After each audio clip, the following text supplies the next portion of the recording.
Hi clients! In this video, samahan niyo po ako na mag-site viewing kasama ang ating client na sila Sir Kim. So in this clip, andito tayo sa ating showroom sa dress-up unit.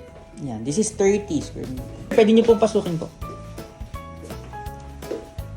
Right after namin sa dress-up unit, dumiretso naman kami sa mga actual units sa building. Makita nga naman nila client yung unit pagka nandito na sa loob ng ating project. So ito po ang loob ng ating 2 bedrooms, 30.6 square meters. So ganito na po siya ito-turn over sa atin. May tiles na, may doors na, may pins na. Livable na po yung unit.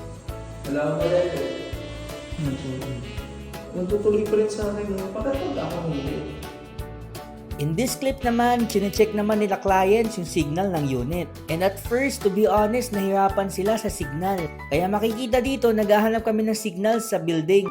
Kasi malaking factor daw talaga yung signal sa kanilang work. And hindi sila pwedeng mawala nito. At the end, nakahanap naman ako ng magandang unit na may signal. Full pa rin. Ayun. Full. Okay na dyan. Hello.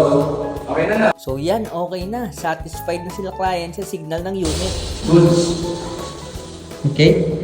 So nung okay na talaga sila sa signal ng unit, pumunta na kami sa amenities para masubukan naman nila yung outdoor gym. For those clients na gusto din magpaset ng site viewing, message nyo lang ako dito sa ating Facebook page.